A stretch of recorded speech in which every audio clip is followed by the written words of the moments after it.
ਵਾਹਿਗੁਰੂ ਜੀ ਕਾ ਖਾਲਸਾ ਵਾਹਿਗੁਰੂ ਜੀ ਕੀ ਫਤਿਹ। ਮੈਂ ਤੁਹਾਡੀ ਹੋਸਟ ਨੀਲਮ ਕੌਰ ਤੇ ਮੈਂ TV84 ਦੇ ਸਾਰੇ ਦਰਸ਼ਕਾਂ ਤੇ ਸਰੋਤਿਆਂ ਦਾ ਦਿਲੀ ਸਵਾਗਤ ਕਰਦੀ ਹਾਂ ਪ੍ਰੋਗਰਾਮ ਸੱਚੋ ਸੱਚ ਵਿੱਚ, ਜਿਹੜੇ ਇਸ ਪ੍ਰੋਗਰਾਮ ਨਾਲ ਦੇਸ਼ਾਂ ਵਿਦੇਸ਼ਾਂ ਤੋਂ ਜੁੜ ਚੁੱਕੇ ਨੇ। ਖਾਲਸਾ ਅਫੇਅਰ ਸੈਂਟਰ ਦੇ ਸੰਚਾਲਕ ਡਾਕਟਰ ਅਮਰਜੀਤ ਸਿੰਘ ਜੀ ਸਟੂਡੀਓ ਵਿੱਚ ਮੇਰੇ ਨਾਲ ਸ਼ਾਮਲ ਨੇ। ਆਓ ਨਾਲ ਮਿਲ ਕੇ ਅੱਜ ਦੇ ਅਹਿਮ ਇਸ਼ੂਜ਼ ਉੱਪਰ ਗੱਲਬਾਤ ਕਰਦੇ ਹਾਂ। ਜੀ ਡਾਕਟਰ ਸਾਹਿਬ ਵਾਹਿਗੁਰੂ ਜੀ ਕਾ ਖਾਲਸਾ ਵਾਹਿਗੁਰੂ ਜੀ ਕੀ ਫਤਿਹ। ਜੀ ਡਾਕਟਰ ਸਾਹਿਬ ਜੀ ਆਇਆਂ ਨੂੰ ਪ੍ਰੋਗਰਾਮ ਸੱਚੋ ਸੱਚ ਵਿੱਚ। ਬਹੁਤ ਸ਼ੁਕਰੀਆ ਜੀ ਡਾਕਟਰ ਸਾਹਿਬ, ਅੱਜ 8 ਮਈ 2019 25 ਵਿਸਾਖ ਨਾਨਕਸ਼ਾਹੀ ਸੰਮਤ 551 ਦਾ ਦਿਨ ਹੈ ਤੇ ਡਾਕਟਰ ਸਾਹਿਬ ਪ੍ਰੋਗਰਾਮ ਸ਼ੁਰੂ ਕਰਨ ਤੋਂ ਪਹਿਲਾਂ ਅਸੀਂ ਆਪਣੇ ਦਰਸ਼ਕਾਂ ਤੇ ਸਰੋਤਿਆਂ ਨੂੰ ਹਮੇਸ਼ਾ ਤਰ੍ਹਾਂ ਦੱਸਦੀਏ ਵਿਊਅਰਸ, ਜੇ ਤੁਸੀਂ ਹੱਕ ਸੱਚ ਇਨਸਾਫ ਤੇ ਪੈਰਾ ਦਿੰਦਾ ਇੱਕੋ ਇੱਕ ਚੈਨਲ TV84 ਨੂੰ ਦੇਖਣਾ ਚਾਹੁੰਦੇ ਹੋ ਤਾਂ ਤੁਸੀਂ ਦੇਖ ਸਕਦੇ ਹੋ spectrum cable, RCN cable, Bell fibre cable in Canada, roku, Jadoo box, ਸ਼ਾਵਾ, Facebook TV84 ਦੀ ਐਪ ਰਾਹੀਂ online streaming and IP box ਤੇ ਤੁਸੀਂ TV84 ਨੂੰ ਦੇਖ ਸਕਦੇ ਹੋ। ਵਿਊਅਰਸ, ਜੇ ਤੁਸੀਂ TV84 ਨਾਲ ਜਾਂ ਪ੍ਰੋਗਰਾਮ ਸੱਚੋ ਸੱਚ ਨਾਲ Facebook ਰਾਹੀਂ ਜੁੜੇ ਹੋ ਤਾਂ ਇਸ ਨੂੰ ਵੱਧ ਤੋਂ ਵੱਧ ਲਾਈਕ ਕਰੋ ਤੇ ਸ਼ੇਅਰ ਕਰੋ ਅਤੇ ਨਾਲ ਹੀ YouTube ਤੇ ਸਬਸਕ੍ਰਾਈਬ ਵੀ ਕਰੋ। Thank you so much. So keep watching TV84। ਜੀ ਡਾਕਟਰ ਸਾਹਿਬ, ਪ੍ਰੋਗਰਾਮ ਸ਼ੁਰੂ ਕਰਨ ਤੋਂ ਪਹਿਲਾਂ ਅਸੀਂ ਆਪਣੇ ਦਰਸ਼ਕਾਂ ਕੋਲੋਂ ਕੱਲ ਗੈਰ ਹਾਜ਼ਰੀ ਦੀ ਮਾਫੀ ਚਾਹੁੰਦੇ ਹਾਂ। ਹੁਣ ਆਪਾਂ ਤੁਹਾਡੇ ਤੋਂ ਅੱਜ ਦਾ ਜੋ ਪਹਿਲਾ ਅਹਿਮ ਇਸ਼ੂ ਹੈ ਉਸ ਉੱਪਰ ਆਪਾਂ ਤੁਹਾਡੇ ਵਿਚਾਰ ਸੁਣਨੇ ਚਾਹਾਂਗੇ। ਜੀ ਗੈਰ ਹਾਜ਼ਰੀ ਦੀ ਵਜ੍ਹਾ ਨਹੀਂ ਦੱਸੀ, ਤੁਸੀਂ ਖੁਦ ਹੀ ਦੱਸ ਦਿਓ ਜੀ। ਅੱਜ ਅਸੀਂ ਬੜੇ ਦੁਖੀ ਹਿਰਦੇ ਨਾਲ ਇਹ ਪ੍ਰੋਗਰਾਮ ਦੀ ਸ਼ੁਰੂਆਤ ਦੇ ਵਿੱਚ ਹੀ ਪਹਿਲਾ ਟੌਪਿਕ ਵਿਚਾਰ ਰਹੇ, ਕਿਉਂਕਿ ਅੱਜ ਸਵੇਰੇ ਹੀ 8:45 ਦੇ ਉੱਤੇ 8:45 ਵਜੇ ਲਾਹੌਰ ਸ਼ਹਿਰ ਦੇ ਬੜੇ ਹੀ ਉਹ ਮਸ਼ਹੂਰ ਮੁਕਾਮ ਜੀ, ਜਿਵੇਂ ਹਰ ਸ਼ਹਿਰ ਦੇ ਨਾਲ ਉਸ ਦੇ ਜਿਸ ਨੂੰ ਇੱਥੇ ਪੈਟਰਨ ਸੇਂਟ ਕਿਹਾ ਜਾਂਦਾ ਹੈ, ਬਿਲਕੁਲ ਹਰ ਸ਼ਹਿਰ ਦਾ ਕੋਈ ਨਾ ਕੋਈ ਐਸਾ ਰਾਖਾ ਹੁੰਦਾ ਹੈ। ਕੋਈ ਸਾਡੇ ਉਸ ਖਿੱਤੇ ਦੇ ਵਿੱਚ ਪੀਰ ਫਕੀਰ ਗੁਰੂ ਸਾਹਿਬਾਨ ਉਹਨਾਂ ਨਾਲ ਜੁੜੇ ਹੋਏ ਸ਼ਹਿਰ ਵੀ ਨੇ, ਬਿਲਕੁਲ, ਤੇ ਉਹਨਾਂ ਦੇ ਨਾਲ ਜੁੜੇ ਹੋਏ ਜਿਹੜਾ ਉਹਨਾਂ ਨੂੰ ਅਸੀਂ ਰਾਖੇ ਦੇ ਤੌਰ ਤੇ ਦੇਖਦੇ ਹਾਂ, ਪੈਟਰਨ ਦੇ ਤੌਰ ਤੇ ਦੇਖਦੇ ਹਾਂ। ਤੇ 11ਵੀਂ ਸਦੀ ਦੇ ਬਹੁਤ ਵੱਡੇ ਸੂਫੀ ਫਕੀਰ ਜਿਨ੍ਹਾਂ ਨੂੰ ਦਾਤਾ ਸਾਹਿਬ ਕਰਕੇ ਜਾਣਿਆ ਜਾਂਦਾ ਹੈ, ਔਰ ਉਹਨਾਂ ਦੀ ਯਾਦ ਦੇ ਵਿੱਚ ਦਾਤਾਗੰਜ ਲਾਹੌਰ ਜਾਂ ਦਾਤਾਗੰਜ ਦਰਬਾਰ ਲਾਹੌਰ ਕਰਕੇ ਵੀ ਜਾਣਿਆ ਜਾਂਦਾ, ਜਿੱਥੇ ਲੱਖਾਂ ਲੋਕ ਹਰ ਸਾਲ ਜਾਂਦੇ ਨੇ। ਔਰ ਜਿਵੇਂ ਅਸੀਂ ਅੰਮ੍ਰਿਤਸਰ ਸ਼੍ਰੀ ਹਰਿਮੰਦਰ ਸਾਹਿਬ ਦੇ ਦਰਬਾਰ ਸਾਹਿਬ ਦੇ ਹਵਾਲੇ ਨਾਲ ਕਹਿੰਦੇ ਹਾਂ ਕਿ ਇੱਥੇ ਕੋਈ ਭੁੱਖਾ ਨਹੀਂ ਸੌਂਦਾ ਅੰਮ੍ਰਿਤਸਰ ਸ਼ਹਿਰ 'ਚ, ਕਿਉਂਕਿ ਚਤੇ ਪੈਰ ਲੰਗਰ ਹੈ। ਸੋ ਇਹੋ ਜਿਹੀ ਟ੍ਰੈਡੀਸ਼ਨ ਜਾਂ ਪਰੰਪਰਾ ਜਿਹੜਾ ਦਾਤਾ ਦਰਬਾਰ ਲਾਹੌਰ ਦੇ ਵਿੱਚ ਵੀ ਜਿਹੜਾ ਇਸ ਜਿਹੜਾ ਹਰ ਭੁੱਖੇ ਦੇ ਲਈ ਫੂਡ, ਔਰ ਲੋਕ ਜਿਹੜੇ ਨੇ ਖਾਸ ਤੌਰ ਤੇ ਜਿਹੜੇ ਕੋਈ ਵੀ ਆਪਸ ਗਰੀਬਾਂ ਦੇ ਵਿੱਚ ਤਕਸੀਮ ਕਰਨਾ ਚਾਹੁੰਦੇ ਨੇ, ਉਹਨਾਂ ਦੇ ਲਈ ਵੀ ਉਹ ਮੁਕਾਮ ਹੁੰਦਾ ਹੈ। ਵੱਡੀ ਗਿਣਤੀ ਦੇ ਵਿੱਚ ਜਿਹੜੇ ਸੂਫੀ ਫਕੀਰ ਨੇ ਉਹ ਉੱਥੇ ਹਰ ਵੇਲੇ ਰਹਿੰਦੇ ਨੇ, ਔਰ ਸਾਲ ਦੇ ਵਿੱਚ ਕਈ ਵਾਰ ਉਰਸ ਹੁੰਦਾ ਹੈ ਜਾਂ ਜਿਹੜਾ ਰੱਬ ਦੀ ਸਿਫਤ ਸਲਾਹ ਦੇ ਲਈ ਜਿਹੜਾ ਵੀ ਉਹਨਾਂ ਦਾ ਸੂਫੀਆਂ ਦਾ ਆਪਣਾ ਇੱਕ ਅੰਦਾਜ਼ ਹੈ, ਜਿਸ ਦਾ ਹਿੱਸਾ ਮਿਊਜ਼ਿਕ ਵੀ ਹੈ, ਗੀਤ ਵੀ ਹੈ, ਧਮਾਲ ਵੀ ਹੈ, ਉਹ ਸਾਰੇ ਜਿਹੜੇ ਨੇ ਹੁੰਦੇ ਨੇ। ਔਰ ਖਾਸ ਤੌਰ ਤੇ ਜਦੋਂ ਕਿ ਰਮਜ਼ਾਨ ਦਾ ਮਹੀਨਾ ਚੱਲ ਰਿਹਾ ਹੈ, ਔਰ ਰਮਜ਼ਾਨ ਉਹ ਪਵਿੱਤਰ ਮਹੀਨਾ ਹੈ ਜਦੋਂ ਕਿ ਜਿਹੜੇ 5 ਪਿਲਰ ਨੇ ਇਸਲਾਮ ਦੇ, ਉਹਨਾਂ ਦੇ ਵਿੱਚ ਰੋਜ਼ਾ ਰੱਖਣਾ ਜਿਹੜਾ ਹੈ ਉਹ ਵੀ ਇੱਕ ਪਿਲਰ ਹੈ। ਔਰ ਜਿਹੜੇ ਡਿਵਾਊਟ ਮੁਸਲਮਾਨ ਭੈਣ ਭਰਾ ਨੇ, ਔਰ ਖਾਸ ਤੌਰ ਤੇ ਜਿਹੜੇ ਸਰੀਰਕ ਤੌਰ ਦੇ ਉੱਤੇ ਤੰਦਰੁਸਤ ਨੇ, ਕਿਉਂਕਿ ਉਹਦੇ 'ਚ ਵੀ ਉਹਨਾਂ ਨੇ ਕੁਝ ਜਿਹੜੀਆਂ ਨੇ ਕੰਸੈਸ਼ਨਸ ਨੇ, ਰਾਹਤ ਹੈ ਬਿਮਾਰ ਦੇ ਲਈ, ਜਾਂ ਕੋਈ ਜਿਵੇਂ ਪ੍ਰੈਗਨੈਂਟ ਵੂਮਨ ਹੈ, ਕੋਈ ਸਫ਼ਰ ਦੇ ਵਿੱਚ ਹੈ, ਲੇਕਿਨ ਇਹ ਉਹਨਾਂ ਦੇ ਉੱਤੇ ਫਰਜ਼ ਹੈ ਕਿ ਉਹ ਇਹਨਾਂ ਰਮਜ਼ਾਨ ਦੇ ਸਾਰੇ ਮਹੀਨੇ 'ਚ ਸਵੇਰੇ ਜਿਹੜਾ ਸੂਰਜ ਚੜ੍ਹਨ ਤੋਂ ਪਹਿਲਾਂ ਔਰ ਚੰਦਰਮਾ ਦੇਖ ਕੇ ਫਿਰ ਉਹ ਇਫਤਾਰੀ ਜਿਹਨੂੰ ਕਹਿੰਦੇ ਨੇ ਰੋਜ਼ਾ ਖੋਲ੍ਹਣਾ। ਔਰ ਇਹ ਮਕਸਦ ਜਿਵੇਂ ਅਸੀਂ ਅੱਗੇ ਵੀ ਕਿਹਾ ਸੀ, ਮਕਸਦ ਇਹੀ ਹੈ ਕਿ ਖਾਣ ਪੀਣ ਵੱਲ ਵੀ ਧਿਆਨ ਨਾ ਜਾਏ। ਬੇਸ਼ੱਕ ਬਾਕੀ ਕਿਰਤ ਇਹ ਤਾਂ ਨਹੀਂ ਹੈ ਵੀ ਮੁਲਕ ਖਲੋ ਜਾਂਦਾ ਹੈ, ਲੋਕ ਆਪਣੇ ਕੰਮ ਕਾਰ ਕਰਦੇ ਨੇ। ਸੋ ਇਹ ਇੱਕ ਸੈਲਫ ਡਿਸਪਲਿਨ ਹੈ, ਜਿੱਥੇ ਰੱਬ ਦੀ ਯਾਦ ਦੀ ਗੱਲ ਹੈ ਉੱਥੇ ਸੈਲਫ ਡਿਸਪਲਿਨ ਹੈ। ਪਰ ਇਸ ਕਿਸਮ ਦੇ ਮੁਬਾਰਕ ਮਹੀਨੇ, ਔਰ ਜਦੋਂ ਕਿ ਸਿਰਫ ਤੇ ਸਿਰਫ ਤੁਹਾਡਾ ਧਿਆਨ ਰੱਬ ਵੱਲ ਅੱਲਾਹ ਤਾਲਾ ਵੱਲ ਹੁੰਦਾ ਹੈ। ਜੀ ਇਸ ਕਿਸਮ ਦਾ ਜਿਹੜਾ ਮਾੜਾ ਕਰਮ ਹੈ ਇਹ ਨਖੇਧੀਯੋਗ ਹੈ। Very bad, so ਔਰ sad. ਜਿਹੜੀ ਖਬਰ ਹੈ ਉਸ ਦੇ ਮੁਤਾਬਕ ਇੱਕ 15 ਕੁ ਸਾਲਾਂ ਦਾ ਮੁੰਡਾ my god ਜਿਸ ਨੇ ਕਾਲੀ ਸਲਵਾਰ ਔਰ ਕਮੀਜ਼ ਪਾਈ ਹੋਈ ਸੀ, ਜੀ ਉਸ ਨੇ ਜਿਹੜੀ ਇੱਕ ਖਾਸ ਤੌਰ ਤੇ ਗੇਟ ਨੰਬਰ 2, ਕਿਉਂਕਿ ਡਿਫਰੈਂਟ ਗੇਟਸ ਨੇ, ਹਜ਼ਾਰਾਂ ਲੋਕ ਆਉਂਦੇ ਨੇ, ਇੱਕ ਪਾਸੇ ਐਂਟਰੀ ਹੈ, ਐਗਜ਼ਿਟ ਹੈ, ਔਰ ਇਸ ਸਾਰੇ ਦੀ ਸਿਕਿਉਰਿਟੀ ਦੇ ਲਈ ਜਿਹੜਾ ਉਹ ਕਾਫੀ ਉਹਨਾਂ ਦੇ ਐਲੀਟ ਦਸਤੇ ਹੁੰਦੇ ਨੇ। ਸੋ ਗੇਟ ਨੰਬਰ 2 ਦੇ ਨੇੜੇ ਜਿਹੜੀ ਇੱਕ ਕਮਾਂਡੋਜ਼ ਦੀ ਵਹੀਕਲ ਸੀ ਉਸ ਦੇ ਨੇੜੇ ਆ ਕੇ ਉਹਨੇ ਆਪਣੇ ਆਪ ਨੂੰ ਬਲੋ ਕੀਤਾ। ਜੀ ਔਰ ਜਿਹੜੀਆਂ ਮੀਡੀਆ ਦੀਆਂ ਖਬਰਾਂ ਨੇ ਉਹਨਾਂ ਦੇ ਮੁਤਾਬਕ 10 ਬੰਦੇ ਮਰੇ ਨੇ, ਜਿਨ੍ਹਾਂ ਚੋਂ 5 ਜਿਹੜੇ ਨੇ ਉਹ ਐਲੀਟ ਕਮਾਂਡੋ ਨੇ ਜੀ ਔਰ 25 ਤੋਂ ਜ਼ਿਆਦਾ ਜ਼ਖਮੀ ਨੇ। ਬਹੁਤ ਸਾਰਿਆਂ ਦਾ ਜਿਹੜਾ ਇਲਾਜ ਹੈ ਉਹ ਮੇਓ ਹਸਪੀਟਲ ਲਾਹੌਰ ਦੇ ਵਿੱਚ ਚੱਲ ਰਿਹਾ। ਜੀ ਔਰ ਇਸ ਸਾਰੇ ਚ ਕੋਈ ਜਮਾਤੁਲ ਅਹਿਰਾਰ ਨਾਂ ਦੀ ਜਥੇਬੰਦੀ ਦੇ ਨਾਲ ਉਸ ਨੂੰ ਜੋੜਿਆ ਗਿਆ। ਸੋਸ਼ਲ ਮੀਡੀਆ ਤੇ ਉਹਨਾਂ ਨੇ ਜ਼ਿੰਮੇਵਾਰੀ ਲਈ ਹੈ। ਪਰ ਜਦੋਂ ਅਸੀਂ ਇਸ ਟਾਈਮਿੰਗ ਨੂੰ ਵੀ ਦੇਖਦੇ ਹਾਂ ਔਰ ਜ਼ਾਹਿਰ ਹੈ ਕਿਉਂਕਿ ਅਸੀਂ ਪਿਛਲੇ ਆਲਮੋਸਟ 30 ਸਾਲ ਤੋਂ ਸਾਊਥ ਏਸ਼ੀਆ ਦੇ ਖਿੱਤੇ 'ਚ ਜਿਹੜੀ ਵਾਇਲੈਂਸ ਹੈ, ਹਿੰਸਾ ਹੈ, ਜੀ ਉਹ ਕਿਸ ਟਾਈਮ ਤੇ ਕੀਤੀ ਜਾਂਦੀ ਹੈ, ਕਿਉਂ ਕੀਤੀ ਜਾਂਦੀ ਹੈ, ਇਸ ਦਾ ਕਿਹਨੂੰ ਫਾਇਦਾ ਹੋ ਸਕਦਾ ਹੈ, ਕੌਣ ਐਕਟਰ ਇਹਦੇ ਪਿੱਛੇ ਨੇ, ਬਿਲਕੁਲ ਉਸ ਵੱਲ ਦੇਖਦੇ ਹਾਂ ਤਾਂ ਫਿਰ ਜ਼ਾਹਿਰ ਹੈ ਵੀ ਅਸੀਂ ਜਿੱਥੇ ਮਾਰੇ ਗਏ ਜਿਹੜੇ ਨੇ ਉਹਨਾਂ ਦੇ ਪਰਿਵਾਰਾਂ ਨਾਲ ਵੀ ਹਮਦਰਦੀ ਹੈ ਔਰ ਜਿਹੜੇ ਜ਼ਖਮੀ ਨੇ ਉਹਨਾਂ ਦੀ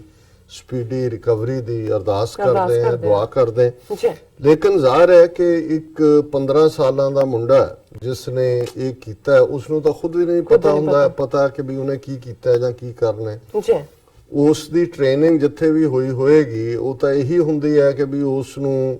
ਜਿਹੜਾ ਉਹ ਮਾਪਿਓ ਨੇ ਹਵਾਲੇ ਕਰ ਦਿੱਤਾ ਹੋਏਗਾ ਕਿਸੇ ਇਸ ਕਿਸਮ ਦੀ, ਬੇਸ਼ੱਕ ਉਹ ਮਜ਼ਹਬੀ ਗੈਂਗ ਹੀ ਹੋਏ, ਉਹਨਾਂ ਨੇ ਉਹਨੂੰ ਤਿਆਰ ਕੀਤਾ ਹੋਏਗਾ ਕਿ ਭਾਈ ਤੂੰ ਮਜ਼ਹਬ ਦੇ ਲਈ ਜਾਂ ਮੁਲਕ ਦੇ ਲਈ ਜਾਂ ਕਾਦੇ ਲਈ ਤੂੰ ਜਿਹੜਾ ਮਰਨਾ ਹੈ। ਔਰ ਜ਼ਾਹਿਰ ਹੈ ਕਿ ਉਹ ਤਾਂ ਹੈ। ਔਰ ਹੁਣ ਤਾਂ ਜਦੋਂ ਤੁਸੀਂ ਇਹ ਸਾਰਾ ਕਿਵੇਂ ਇਸ ਸਾਰੇ ਖਿੱਤੇ ਦੇ ਵਿੱਚ ਖਾਸ ਤੌਰ ਤੇ ਅਫਗਾਨਿਸਤਾਨ 'ਚ ਜਾਂ ਪਾਕਿਸਤਾਨ ਦੇ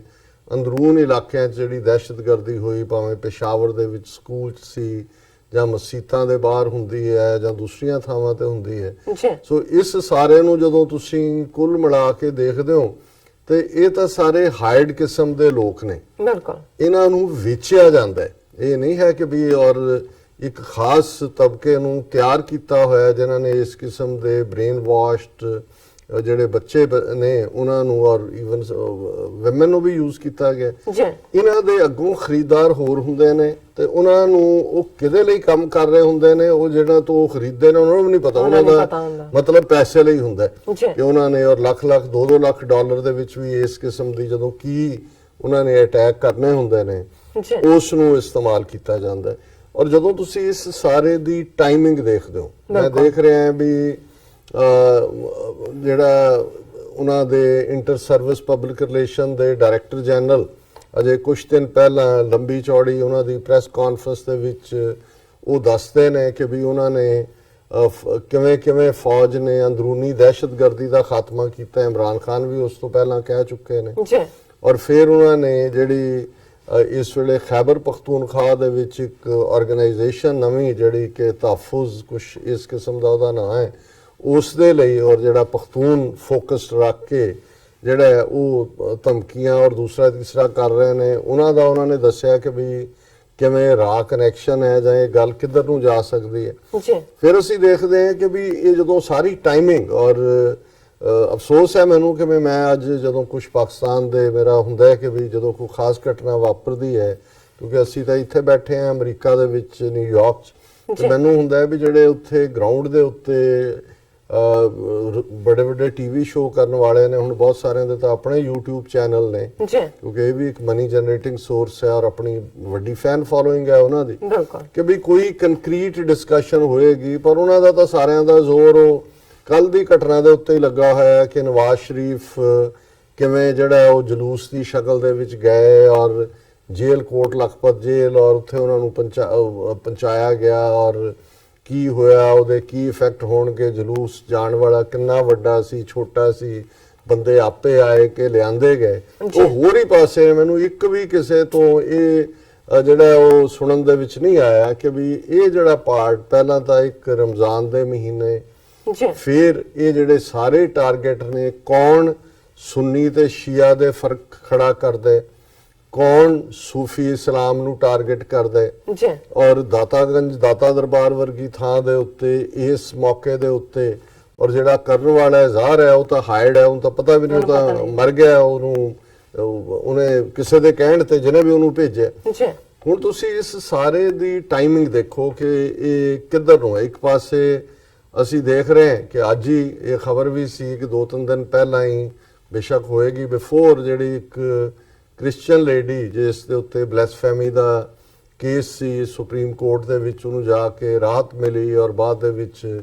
ਜਿਹੜਾ ਉਹਨੂੰ ਸੀ ਕਿ ਉਹ ਪਾਕਿਸਤਾਨ ਸੇਫ ਨਹੀਂ ਹੈ, ਇੰਟਰਨੈਸ਼ਨਲ ਪ੍ਰੈਸ਼ਰ ਵੀ ਬਿਲਡ ਸੀ, US ਕਾਂਗਰਸ ਵੀ ਇੰਟਰਸਟਿਡ ਸੀ, ਐਮਨੈਸਟੀ ਜਾਂ ਦੂਜੇ, ਉਹ ਆਇਆ ਕਿ ਉਹਦਾ ਨਾਂ ਆਸੀਆ ਬੀਬੀ ਹੈ ਕਿ ਜੀ ਉਹ ਕੈਨੇਡਾ ਪਹੁੰਚ ਗਈ ਹੈ। ਫਿਰ ਆ ਕਿ ਜੋ ਉਹਦੀਆਂ ਜਿਹੜੀਆਂ 2 ਡਾਟਰਸ ਵੀ ਨੇ ਉਹਨਾਂ ਨੂੰ ਅਸਾਈਲਮ ਕੈਨੇਡਾ ਨੇ ਦੇ ਦਿੱਤੀ ਹੈ। ਸੋ ਇੱਕ ਪਾਸੇ ਅਸੀਂ ਇਹ ਖਬਰ ਦੇਖਦੇ, ਫਿਰ ਮੈਂ ਤੇਜ਼ੀ ਨਾਲ ਦੇਖ ਰਿਹਾ ਪਿਛਲੇ 2-3 ਦਿਨਾਂ ਦੀਆਂ ਖਬਰਾਂ ਜਿਨ੍ਹਾਂ ਦੇ ਵਿੱਚ ਇਹ ਤਾਂ ਜ਼ਾਹਰ ਹੈ ਕਿ ਵੀ ਪਾਕਿਸਤਾਨ ਦਾ ਜਿਹੜਾ ਰੋਲ ਕਿਸੇ ਸਟੇਜ ਤੇ ਅਮਰੀਕਾ ਤਾਲਿਬਾਨ ਨਾਲ ਗੱਲਬਾਤ 'ਚ ਕਰ ਰਿਹਾ ਸੀ ਕਿ ਜੀ ਪ੍ਰੈਸ਼ਰਾਈਜ਼ ਕਰੋ ਤਾਲਿਬਾਨ ਨੂੰ, ਗੱਲਬਾਤ ਹੋਏ, ਅੱਗੇ ਹੋਏ, ਪਿੱਛੇ ਹੋਏ, ਔਰ ਖਾਲਿਦ ਜ਼ਾਦ ਜਿਹੜਾ ਬੌਰਨ ਅਫਗਾਨ ਹੈ ਪਰ ਉਹ ਅਮਰੀਕਨਾਂ ਦੇ ਲਈ ਕੰਮ ਕਰਦਾ ਹੈ, ਔਰ ਜ਼ਾਹਰ ਹੈ ਕਿ ਬੜਾ ਪ੍ਰੋ ਇੰਡੀਆ ਵੀ ਹੈ ਔਰ ਇਸ ਕਿਸਮ ਦਾ ਉਹਨੇ ਗੱਲਬਾਤ ਇਨੀਸ਼ੀਏਟ ਕੀਤੀ ਹੋਈ ਹੈ। ਫਿਰ ਅਸੀਂ ਦੇਖਦੇ ਹਾਂ ਕਿ ਇਸ ਤੋਂ 2-3 ਦਿਨ ਪਹਿਲਾਂ ਇੱਕ ਵੱਡਾ ਜਿਹੜਾ ਜਿਰਗਾ, ਜਿਹੜਾ ਲੋਇਆ ਜਿਰਗਾ ਜਿਹਨੂੰ ਕਹਿੰਦੇ ਨੇ, ਜਿਸ ਨੂੰ ਪਾਕਿਸਤਾਨ ਦੇ ਜਿਹੜੇ ਪ੍ਰੈਜ਼ੀਡੈਂਟ ਨੇ ਅਸ਼ਰਫ ਗਨੀ, ਉਹਨਾਂ ਨੇ ਜਿਹੜਾ ਕਨਵੀਨ ਕੀਤਾ, ਔਰ ਉਸ ਨੂੰ ਜਿਹੜੇ ਦੂਸਰੇ ਉਹਨਾਂ ਦੇ ਪਾਰਟਨਰ ਨੇ ਸਰਕਾਰ ਦੇ ਵਿੱਚ ਅਬਦੁੱਲਾ ਉਹਨਾਂ ਨੇ ਬਾਈਕਾਟ ਕੀਤਾ।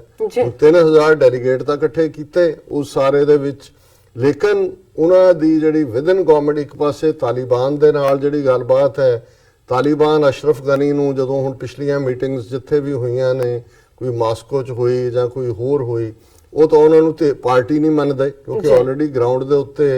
65-70% ਟੈਰੀਟਰੀ ਉਹ ਕੰਟਰੋਲ ਕਰਦੇ ਨੇ ਔਰ ਐਟ ਵਿਲ ਉਹ ਕਾਬਲ ਦੇ ਵਿੱਚ ਸਟ੍ਰਾਈਕ ਕਰ ਸਕਦੇ ਨੇ। ਹਾਲਾਂਕਿ ਇਹ ਜਿਹੜਾ ਲੋਇਆ ਜਿਰਗਾ ਹੋਇਆ ਜਿਹਦੇ 'ਚ 3000 ਦੇ ਕਰੀਬ ਡੈਲੀਗੇਟ ਆਏ, ਉਹਦੇ 'ਚ ਉਹਨਾਂ ਨੇ ਤਾਲਿਬਾਨ ਨੇ ਤਾਂ ਉਹਦੇ 'ਚ ਕੀ ਆਣਾ ਸੀ, ਇਵਨ ਅਬਦੁੱਲਾ ਵੀ ਨਹੀਂ ਆਇਆ,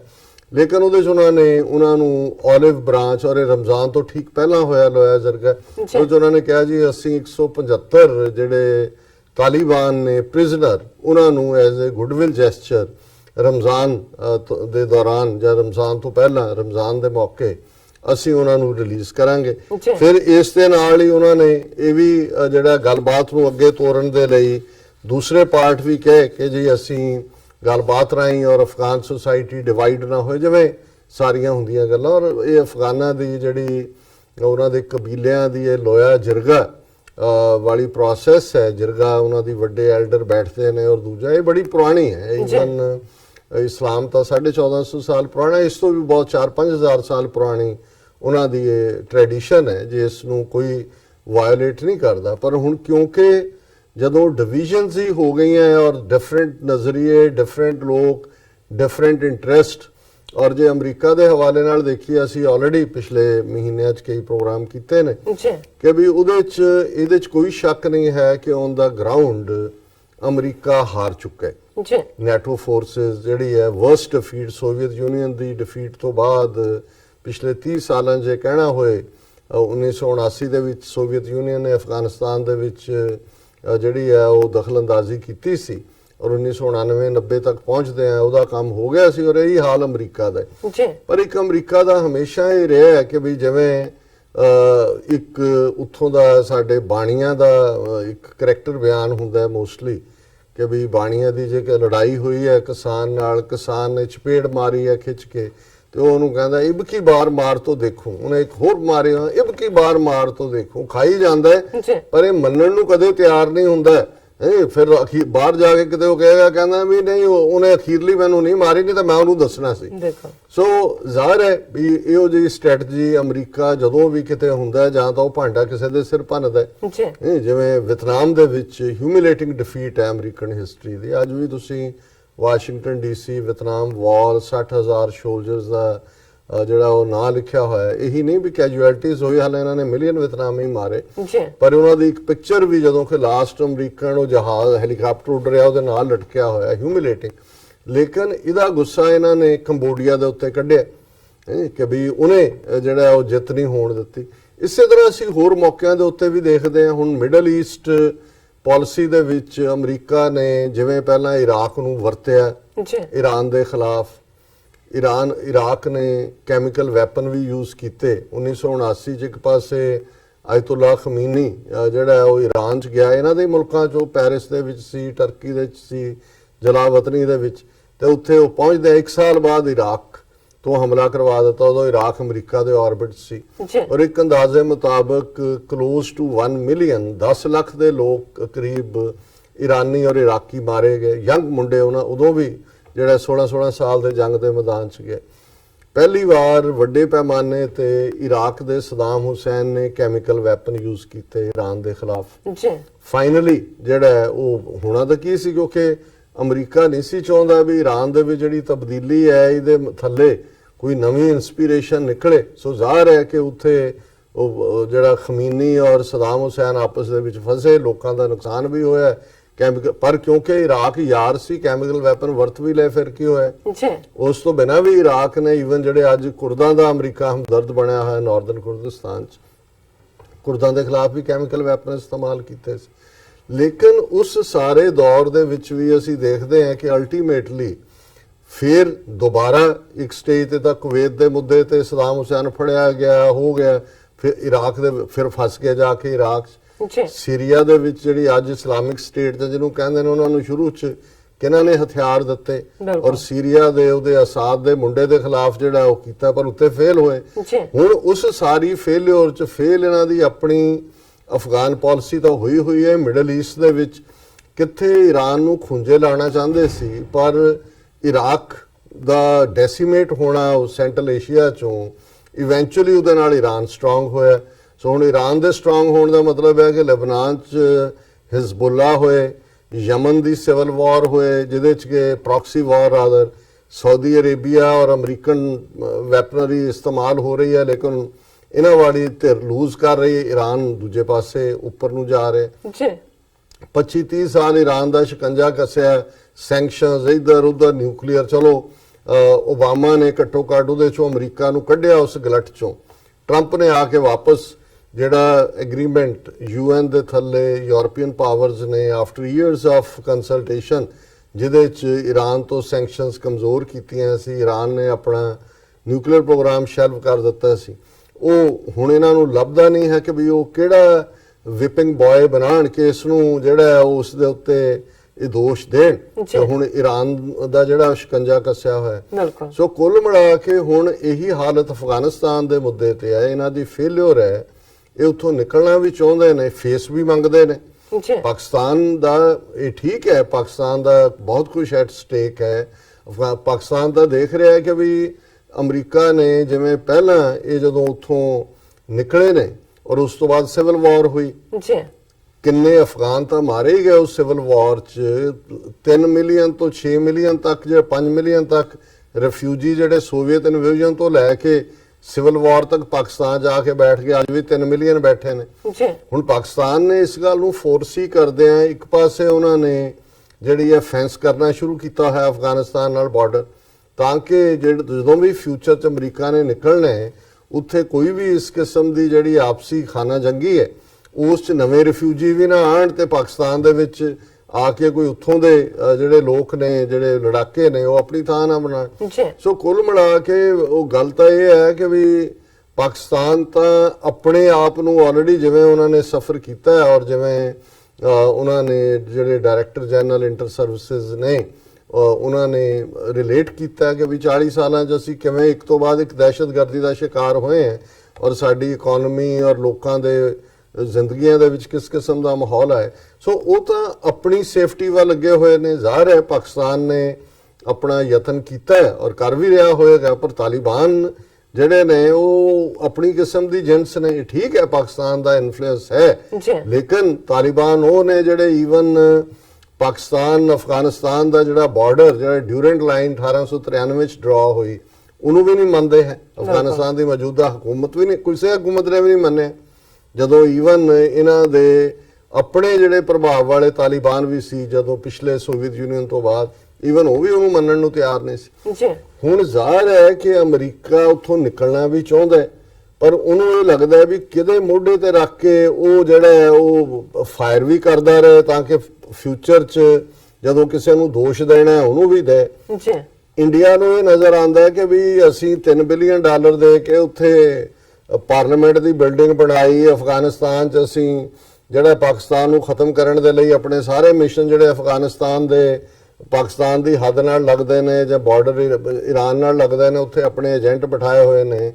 ਚਾਬਹਾਰ ਪੋਰਟ ਜਿਹੜੀ ਹੈ ਈਰਾਨ ਦੇ ਵਿੱਚ ਉਹਨਾਂ ਨੇ ਲਿਆ ਕੇ ਖੜੀ ਕੀਤੀ, ਉਹ ਵੀ ਹੁਣ ਅਮਰੀਕਾ ਨੇ ਘੁਰਕੀ ਮਾਰੀ ਹੈ। ਈਰਾਨੀ ਆਇਲ ਬੰਦ ਹੋ ਗਿਆ ਤਾਂ ਚਾਬਹਾਰ ਅਫਗਾਨਿਸਤਾਨ ਨਾਲ ਹੀ ਟ੍ਰੇਡ ਕਰਨ ਲਈ ਸੀ ਪਹਿਲਾਂ, ਕਿ ਜੀ ਉਹ ਜਿਹੜਾ ਰਸਤਾ ਪਾਕਿਸਤਾਨ ਨੇ ਬਲੌਕ ਕੀਤਾ ਉਹ ਚਾਬਹਾਰ ਰਾਹੀਂ ਨਿਕਲੇ।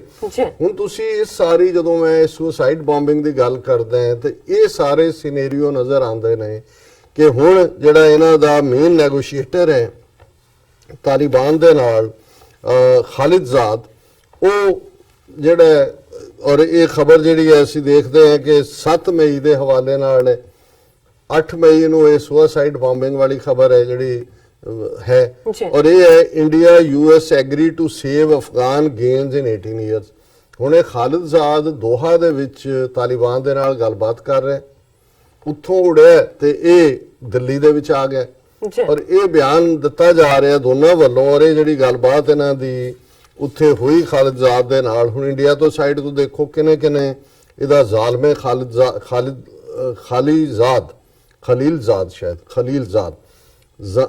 ਜ਼ਾਲਮੇ ਖਲੀਲ ਜ਼ਾਦ ਜਿਹੜਾ ਉਹਦਾ ਨਾਂ ਹੈ। ਔਰ ਉਹਦੇ ਜਿਹੜੇ ਗੱਲਬਾਤ ਸ਼ਾਮਲ ਹੋਏ, ਸੁਸ਼ਮਾ ਸਵਰਾਜ, ਅਜੀਤ ਡੋਵਲ, ਚਿਪ ਆਫ ਦਾ ਡੈਵਲ ਜਿਹੜਾ ਇਹਨਾਂ ਦਾ ਨੈਸ਼ਨਲ ਸਿਕਿਉਰਿਟੀ ਐਡਵਾਈਜ਼ਰ ਹੈ, ਫੋਰਨ ਸੈਕਟਰੀ ਵਿਜੇ ਗੋਖਲੇ ਜਿਹੜਾ ਇੱਥੇ ਵਾਸ਼ਿੰਗਟਨ ਵੀ ਗੇੜੇ ਦਿੰਦਾ ਰਿਹਾ ਹੈ, ਉਹਨੂੰ ਮਸੂਦ ਅਜ਼ਹਰ ਨੂੰ ਦਹਿਸ਼ਤਗਰਦ ਐਲਾਨਣ ਦੇ ਲਈ, ਸਭ ਅਮਰੀਕਾ ਔਰ ਚਾਈਨਾ ਔਰ ਪਾਕਿਸਤਾਨ ਦੀਆਂ ਸ਼ਰਤਾਂ ਜਿਨ੍ਹਾਂ ਨੇ ਮੰਨੀਆਂ। ਔਰ ਜਿਹੜਾ ਭਾਰਤ ਦਾ ਕਾਬਲ ਦੇ ਵਿੱਚ ਐਨਵਾਏ ਐਂਬੈਸਡਰ ਹੈ ਵਿਨੇ ਕੁਮਾਰ, ਹੁਣ ਉਹਨੇ ਇਹ ਗੱਲ ਬੜੀ ਉੱਥੇ ਕਹੀ ਕਿ ਜੀ ਅਸੀਂ we are held consultations with Indian government officials and other stakeholders on Afghan peace process। ਔਰ ਜਿਹੜੀ ਗੱਲ ਉਹਨਾਂ ਦੀ ਕਹਿਣ ਦੀ ਹੈ ਕਿ ਜੀ ਅਸੀਂ ਫਿਊਚਰ 'ਚ ਨਹੀਂ ਚਾਹੁੰਦੇ ਕਿ ਜੀ ਅਫਗਾਨਿਸਤਾਨ ਕੋਈ ਟੈਰਰ ਗਰੁੱਪਸ ਦਾ ਪਲੇਟਫਾਰਮ ਬਣੇ, and we agreed that Afghan gains of last 18 years must be preserved and built upon, the statement said. Afghanistan's political future is for Afghans to decide through an inclusive and legitimate process। ਉਹ ਤਾਂ ਉਹਨਾਂ ਨੇ ਤੁਹਾਨੂੰ ਤਾਂ ਨਹੀਂ decide ਕਰਨ ਦੇਣਾ, ਪਰ ਗੱਲ ਇਹ ਹੈ ਕਿ ਵੀ ਇਹਨਾਂ ਨੂੰ ਇਹ ਲੱਗਦਾ ਹੈ ਕਿ ਵੀ 18 ਸਾਲ ਅਸੀਂ ਪੈਸਾ ਵੀ ਖਰਚਿਆ, ਜੁੱਤੀਆਂ ਵੀ ਖਾਧੀਆਂ, ਹੁਣ ਗੰਢੇ ਵੀ ਖਾ ਰਹੇ ਹਾਂ, ਤੇ ਇੰਡੀਆ ਦੇ ਨਾਲ ਮਿਲ ਕੇ ਕਿਵੇਂ ਅਸੀਂ ਇਸ ਸਾਰੇ ਨੂੰ ਜਿਹੜਾ ਉਹ ਪ੍ਰੀਜ਼ਰਵ ਕਰ ਸਕਦੇ ਹਾਂ। ਪ੍ਰੀਜ਼ਰਵ ਕਰਨ ਦਾ ਮਤਲਬ ਇਹ ਹੈ ਕਿ ਪਾਕਿਸਤਾਨ ਨੂੰ ਕਿਵੇਂ ਖੂੰਜੇ ਲਾਣਾ। ਸੋ ਮੈਂ ਸਮਝਦਾ ਹਾਂ ਵੀ ਇਸ ਸਾਰੇ ਦੇ ਦੌਰਾਨ ਫਿਰ ਜਿਹੜਾ ਇੱਕ ਖਬਰ ਇਸ ਤੋਂ ਇੱਕ ਦਿਨ ਪਹਿਲਾਂ ਮਈ 6 ਨੂੰ ਜਿਹੜੀ ਉਹਨਾਂ ਦੀ ਪ੍ਰੈਸ ਨਿਊਜ਼ ਏਜੰਸੀ, ਕਿਉਂਕਿ ਕਿਸੇ ਸੋਰਸ ਨੂੰ ਕੋਟ ਨਹੀਂ ਸੀ ਕੀਤਾ ਹੋਇਆ, ਰਿਲਾਇਬਲ ਸੋਰਸ ਇਨਸਾਈਡ ਫਲਾਣਾ ਟਿਮਕਾ, ਪਰ ਮਈ 6 ਦੀ PTI ਦੀ ਖਬਰ ਜਿਹਦੀ headline C, ਪਾਕਿਸਤਾਨ's assessment says Afghanistan could descend into new civil war। ਕਿਹੜੀ ਰਿਪੋਰਟ ਹੈ ਜੀ ਪਾਕਿਸਤਾਨ ਦੀ ਜਿਹੜੀ ਉਹਨਾਂ ਨੇ PTI ਨੂੰ ਦਿੱਤੀ ਹੈ, ਔਰ ਕਿਹੜੇ ਅਫੀਸ਼ੀਅਲ ਨੇ ਉਹਨਾਂ ਦੇ ਨਾਲ ਗੱਲ ਕੀਤੀ ਹੈ, ਪਰ ਉਹਨਾਂ ਨੇ ਖਬਰ ਬਣਾਤੀ ਕਿ ਪਾਕਿਸਤਾਨ's internal assessment about the future of Afghanistan sees the neighboring country engulfed in a civil war again with the US and Taliban failing to reach a peace deal। ਇਹ media report said on Monday ਕਿ ਜੀ ਜੇ peace deal ਨਾ ਹੋਈ ਤੇ ਇਹ ਹੋਏਗਾ। ਫਿਰ ਉਹਦੇ 'ਚ ਉਹਨਾਂ ਨੇ ਕਿਹਾ ਕਿ ਵੀ ਪਾਕਿਸਤਾਨ ਦੇ ਉਹਨਾਂ ਨੇ ਕਿਸੇ ਸੋਰਸ ਨੂੰ ਕੋਟ ਕਰਕੇ ਕਿਹਾ ਇਹ, ਔਰ ਉਹਦੇ 'ਚ ਅਖੀਰ 'ਚ ਹੁੰਦਾ said a senior Pakistani official who is part of the team dealing with the Afghan affairs। ਔਰ ਉਹਨਾਂ ਨੇ ਕਿਹਾ ਜੀ we do not want to be pessimistic but the situation on the ground suggests that there is a remote chance of ongoing talks between Taliban and US leading to any peace deal. ਇਹ ਹੈ sabotage line ਜੀ ਕਿ senior official India ਦੀ PTI ਨੂੰ ਦੱਸੇਗਾ ਕਿ ਜੀ ਕੋਈ chance ਨਹੀਂ ਹੈ, ਗੱਲਬਾਤ ਫੇਲ ਹੋ ਰਹੀ ਹੈ। ਸੋ ਇਹਦੇ 'ਚ ਜਿਹੜਾ ਸਾਰਾ ਮਕਸਦ ਮੈਨੂੰ ਲੱਗਦਾ ਹੈ, ਔਰ ਜਦੋਂ ਇਸ ਸਾਰੇ ਨੂੰ ਇਸ ਦੇ ਨਾਲ ਮੈਂ ਜੋੜ ਕੇ ਦੇਖਦਾ ਇਸ ਬੰਬਿੰਗ ਦੇ ਨਾਲ ਔਰ ਇਹਦੀ ਟਾਈਮਿੰਗ ਦੇ ਨਾਲ, ਖਾਲਿਦਜ਼ਾਦ ਦਾ ਇੱਕ ਦਿਨ ਪਹਿਲਾਂ, ਖਲੀਲਜ਼ਾਦ ਦਾ ਇੱਕ ਦਿਨ ਪਹਿਲਾਂ ਦਿੱਲੀ 'ਚ ਹੋਣਾ, ਲੋਇਆ ਜਰਗਾ ਜਿਹੜਾ ਕਿਸੇ ਕੰਢੇ ਨਾ ਲੱਗਣਾ, ਤਾਲਿਬਾਨ ਦਾ ਇਹਨਾਂ ਨੂੰ ਇਹ ਕਹਿਣਾ ਕਿ ਵੀ ਉਹ ਤੂੰ ਬੈਠਾ, ਉਹਨੂੰ ਖਲੀਲਜ਼ਾਦ ਨੂੰ ਕਿਹਾ ਵੀ ਟਵੀਟ ਕਰੀ ਜਾਂਦਾ ਕਿ ਜੀ ਹਥਿਆਰ ਸੁੱਟੋ, ਪਹਿਲਾਂ ਹਥਿਆਰ ਰੱਖੋ ਜਾਂ ਇਹ ਵੋ। ਹੁਣ ਗੱਲ ਇਹ ਹੈ ਕਿ ਵੀ ਔਰ ਇਹ ਅਸੀਂ ਉਦੋਂ ਵੀ ਜਦੋਂ ਮਸੂਦ ਅਜ਼ਹਰ ਦੀ ਗੱਲ ਆਈ ਸ਼ਾਇਦ ਮੈਂ ਮੈਂਸ਼ਨ ਕੀਤਾ ਸੀ, ਹੁਣ ਗੁਆਟਾਨਾਮਾ ਬੇ ਦੇ ਵਿੱਚ ਜਿਨ੍ਹਾਂ ਨੂੰ ਅਮਰੀਕਾ ਫੜ ਕੇ ਮੁਸ਼ਰਫ ਰਾਹੀਂ ਲਿਆਇਆ ਪਾਕਿਸਤਾਨ ਚੋਂ, ਖਤਰਨਾਕ ਇਹ ਹੁਣ ਗੁਆਟਾਨਾਮਾ ਬੇ ਸਾਡਾ ਕਾਲਾ ਪਾਣੀ ਜਿਹਨੂੰ ਕਹਿੰਦੇ ਸੀ ਉਹਦੇ ਤੋਂ ਵੀ ਵਰਸਟ, ਕਿਊਬਾ ਦੇ ਉਸ ਕੰਢੇ ਤੇ ਕੋਈ ਪਹੁੰਚ ਨਹੀਂ ਔਰ ਕਿਸ ਕਿਸਮ ਦਾ ਟਾਰਚਰ ਕੀਤਾ। ਇਵੈਂਚੁਅਲੀ ਅਫਗਾਨਿਸਤਾਨ ਦੇ ਵਿੱਚ ਜਿਉਂ ਦਬਾਅ ਬਣਿਆ, ਅੰਦਰੂਨੀ ਕਿਹੜੇ ਮਾਮਲਿਆਂ 'ਚ ਐਕਸਚੇਂਜ ਆਫ ਪ੍ਰਿਜ਼ਨਰਸ ਹੋਇਆ, ਉਹ ਵੀ ਅਫਗਾਨਾਂ ਨੂੰ ਵੀ ਜਾਂਚ ਹੈ, ਉਹਨਾਂ ਦੇ ਬੰਦੇ ਚੁੱਕ ਲੈਂਦੇ ਲੈ ਹੋਣਗੇ, ਉਹਨੇ ਕਿਹਾ ਜੀ ਆਹ ਛੱਡੋ। ਹੁਣ ਜਿਨ੍ਹਾਂ ਦੇ ਨਾਲ ਇਹ ਖਲੀਲਜ਼ਾਦ ਜਾਂ ਅਮਰੀਕਨ ਡੈਲੀਗੇਸ਼ਨ ਗੱਲਬਾਤ ਕਰ ਰਿਹਾ ਦੋਹਾ ਜਾਂ ਦੂਜੇ, ਉਹ ਉਹੀ ਨੇ ਜਿਹੜੇ ਗੁਆਟਾਨਾਮਾ ਬੇ 'ਚੋਂ ਰਿਲੀਜ਼ ਕੀਤੇ ਹੋਏ ਨੇ। ਹੁਣ ਜਿਹੜੇ ਅਫਗਾਨਾਂ ਨੂੰ ਤੁਸੀਂ ਦਹਿਸ਼ਤਗਰਦ ਕਹਿ ਕੇ ਉੱਥੋਂ ਪਾਕਿਸਤਾਨ 'ਚੋਂ ਚੁਕਾ ਕੇ ਲਿਆ ਕੇ ਇੱਥੇ ਟਾਰਚਰ ਕੀਤਾ ਹੋਇਆ, ਤੁਹਾਡੇ ਬਰਾਬਰ ਉਹ ਟੇਬਲ ਤੇ ਬੈਠੇ ਨੇ। ਔਰ ਇਹ ਜਿਹੜੇ ਨੇ ਹੁਣ ਉਹਨਾਂ ਦੀ ਤਾਂ ਇੱਕ ਲਿਮਿਟਡ ਗਿਣਤੀ ਹੈ ਔਰ ਉਹਨਾਂ ਨੂੰ ਪਤਾ ਹੈ ਉਹਨਾਂ ਨੇ ਉਹਦੇ 'ਚੋਂ ਕੀ ਕਰ, ਉਹ ਜੇਤੂ ਨੇ, ਉਹਦਾ ਗਰਾਊਂਡ ਜੇਤੂ ਨੇ। ਇਹ 200 ਬੰਦਾ ਜਦੋਂ ਇੱਕ ਡੈਲੀਗੇਸ਼ਨ ਦੇ ਨਾਂ ਥੱਲੇ ਉਹ ਕਹਿੰਦੇ ਬਰਾਤ ਲੈ ਕੇ ਆਏ ਹੋ। ਸੋ ਮਤਲਬ ਜ਼ਾਹਰ ਹੈ ਕਿ ਵੀ ਉਹ ਬੜੇ ਕਲੀਅਰ ਨੇ, ਉਹ ਇਹਨਾਂ ਨੂੰ ਕੋਈ ਫੇਸ ਵੀ ਨਹੀਂ ਦੇਣਾ ਚਾਹੁੰਦੇ। ਉਹ ਇਹ ਕਹਿੰਦੇ ਨੇ ਕਿ ਅਸੀਂ ਕੀ ਕਰਨਾ ਹੈ ਬਾਅਦ 'ਚ ਦੇਖਾਂਗੇ, ਤੁਸੀਂ ਉੱਥੋਂ ਤਸ਼ਰੀਫ ਦਾ ਟੋਕਰਾ ਚੁੱਕੋ ਤੇ ਲਿਜਾ ਕੇ ਵਾਈਟ ਹਾਊਸ 'ਚ ਰੱਖੋ। ਵੈਰੀ ਸਿੰਪਲ, ਜੇ ਇਹਨੂੰ ਪੰਜਾਬੀ 'ਚ ਕਹਿਣਾ ਹੋਏ ਵੀ ਉਹ ਇਹ ਕਹਿੰਦੇ ਨੇ ਵੀ ਤੁਸੀਂ ਠੀਕ ਹੈ। ਔਰ ਮੈਂ ਜਦੋਂ ਇਹ ਦੇਖਦਾ ਇਹਨਾਂ ਦਾ ਹਾਲ ਔਰ ਇਹ ਸਾਰਾ, ਤੇ ਉਹ ਮੈਨੂੰ ਯਾਦ ਆ ਜਾਂਦਾ ਹੈ ਕਿ ਵੀ ਜਦੋਂ ਇਹਨਾਂ ਨੇ 9/11 ਤੋਂ ਬਾਅਦ ਉੱਥੇ ਫੌਜੀ ਆਪਣੀ ਪੈਰ ਜਮਾਏ, ਇੱਕਦਮ ਸਭ ਕੁਝ ਕੋਲੈਪਸ ਹੋ ਗਿਆ ਉਹਨਾਂ ਦਾ ਸਟਰਕਚਰ। ਤਾਂ ਬਹੁਤਿਆਂ ਨੂੰ ਲੱਗਦਾ ਸੀ ਕਿ ਵੀ ਪਤਾ ਨਹੀਂ ਕਿੰਨਾ ਰੈਜ਼ਿਸਟ ਹੋਏਗਾ। ਉਹਨਾਂ ਨੇ ਕਿਹਾ ਵੀ ਇਹ ਜਿੰਨੇ ਵਾਰ ਲਾਰਡ ਸੀ ਜਾਂ ਦੂਸਰੇ ਸੀ, they fell like the house of cards, ਜਿਵੇਂ ਤਾਸ਼ ਦੇ ਪੱਤਿਆਂ ਦਾ ਘਰ ਡਿੱਗ ਪੈਂਦਾ।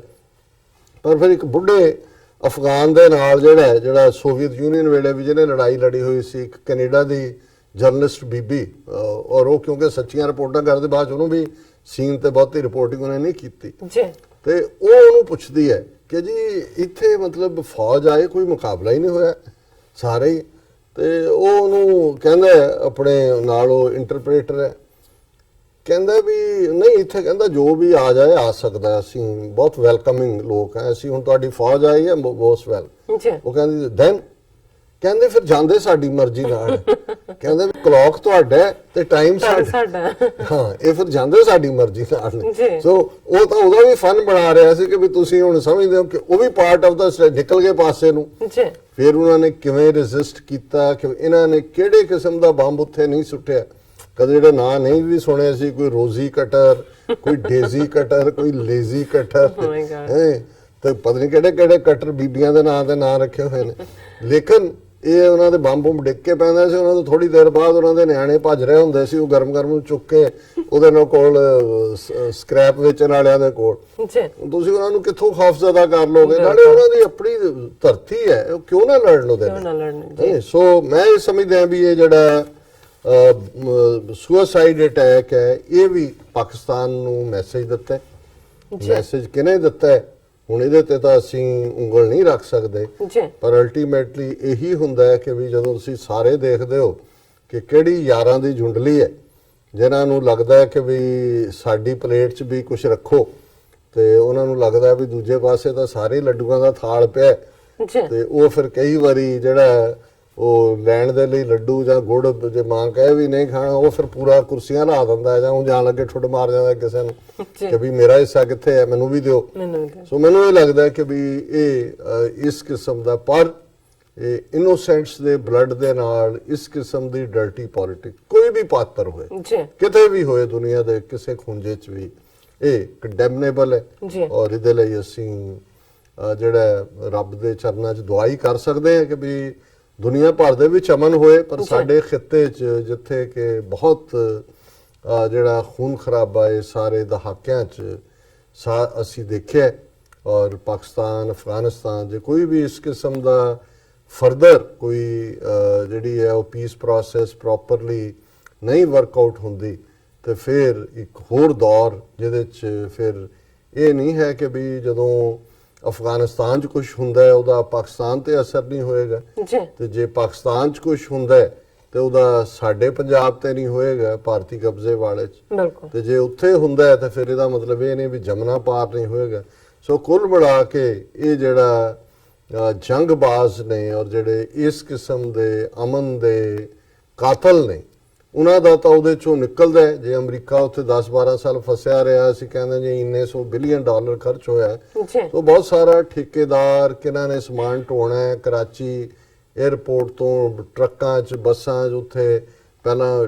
ਡਿਸਟਰੋਏ ਕਰਨ ਦੇ ਪੈਸੇ ਲੈਂਦੇ ਨੇ, ਫਿਰ ਰੀਬਿਲਡ ਕਰਨ ਦੇ ਲੈਂਦੇ ਨੇ। ਸੋ ਇਹ ਵੀ ਜਦੋਂ ਤੁਸੀਂ ਦੇਖੋ ਕਿ ਜਿਹੜੀ ਜੰਗਬਾਜ਼ੀ ਜਿਹੜੀ ਹੈ ਇਹ ਸਿਰਫ ਐਰੋਗੈਂਸ ਜਾਂ ਹੰਕਾਰ ਜਾਂ ਬਦਲਾ, ਇਹ ਤਾਂ ਬਾਹਰ ਦੇ ਫੈਕਟਰ ਹੁੰਦੇ ਨੇ,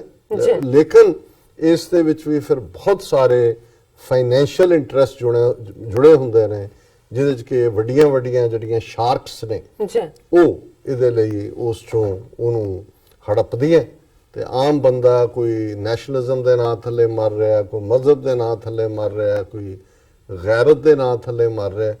ਪਰ ਕੁੱਲ ਮਿਲਾ ਕੇ ਇਹ ਸਾਰੇ ਲੋਕ ਜਿਹੜੇ ਕਿ ਜਦੋਂ ਇਹਨਾਂ ਦੇ ਕੋਲ ਅਖਤਿਆਰ ਆਂਦਾ ਹੈ, ਇਹਨਾਂ ਦੇ ਕੋਲ ਹਕੂਮਤ ਆਂਦੀ ਹੈ, ਔਰ ਮੈਂ ਕੱਲ ਹੀ ਕਿਤੇ ਪੜ੍ਹ ਰਿਹਾ ਸੀ, ਸ਼ਾਇਦ ਹਜ਼ਰਤ ਅਲੀ ਨੂੰ ਕਿਸੇ ਨੇ ਕੋਟ ਕੀਤਾ ਹੋਇਆ ਸੀ ਕਿ ਉਹਨਾਂ ਨੇ ਕਿਹਾ ਵੀ ਜਦੋਂ ਬੰਦੇ ਦੇ ਕੋਲ ਅਖਤਿਆਰ ਔਰ ਇਕਤਦਾਰ,